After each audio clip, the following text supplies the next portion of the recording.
Hello, everyone, and Merry Christmas. Whenever you're receiving this, it might be the day before, it might be a few days afterward.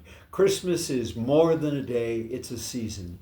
And in some way, it's a lifetime of recognizing how God so loved us that he entered into our human existence through Jesus, his son, to share with us and to remind us his love is a constant presence and is the greatest gift we ever received.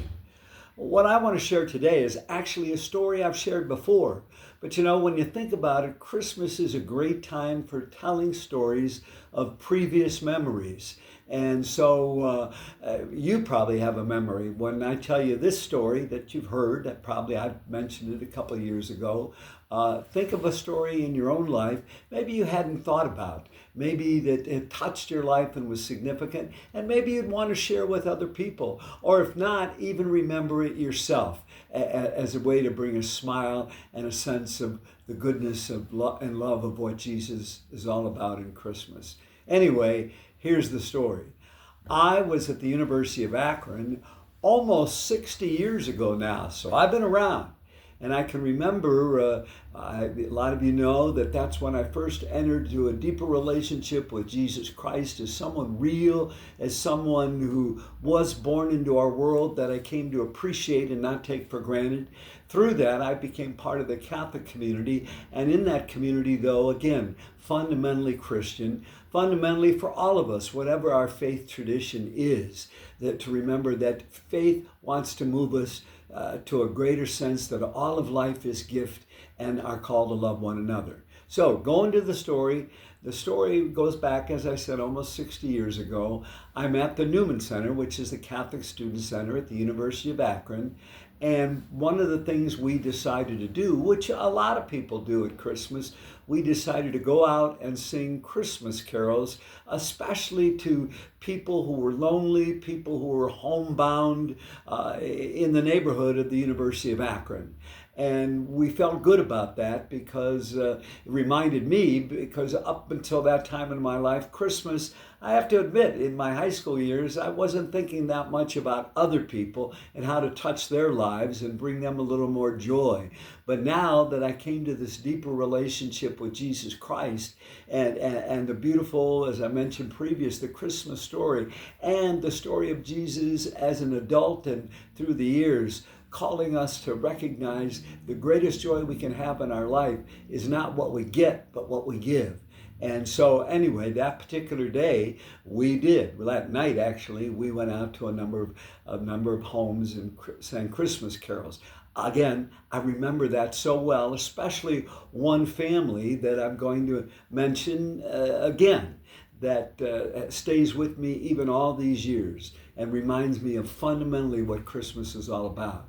So we went to a number of families, sang Christmas carols, gave cookies, gave some food, and then we came to the very last place. It was an old home. Fellow lived by himself. We knew a little of his history. He had been widowed a number of years ago, and the house was not real fancy, and probably he didn't make much money, but he was there and he was by himself.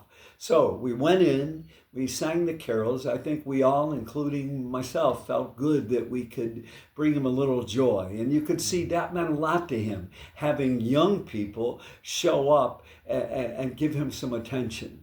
And so again, as we were about ready to leave, thinking, feeling good about making that difference in his life, he said, "Can you stay for a few more minutes?" And we said, "Well, sure."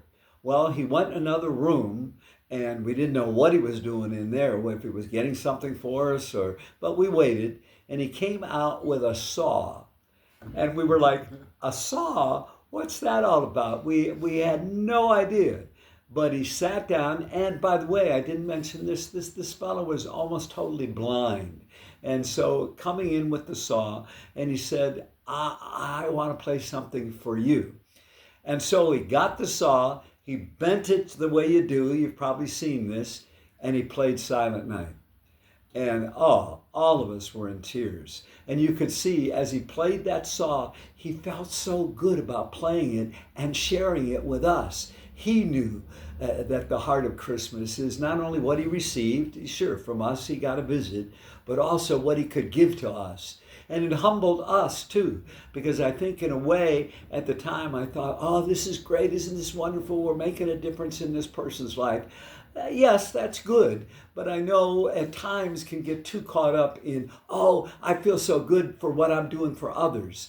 Well, we also need to be open and receiving what others give to us and appreciating that. And again, going back to God becoming present in Jesus as the greatest gift we receive and the greatest gift we pass on, which he was doing. So again, 60 years ago, I still come back to this story, and I remember it every year. And a number of times I've gone Christmas caroling. And even when we do Christmas caroling at the church, I remember this story of this fellow. I'm sure he's in heaven now, and it reminds me and all of us, whatever we receive, we should be grateful for. Whatever we give, we can give with love to touch another human being's life. And every one of us have something to give and to receive, ultimately centered in Jesus Christ, that expression of perfect forever love. Have a great Christmas. Touch another life. Appreciate the lives who touch you. God bless.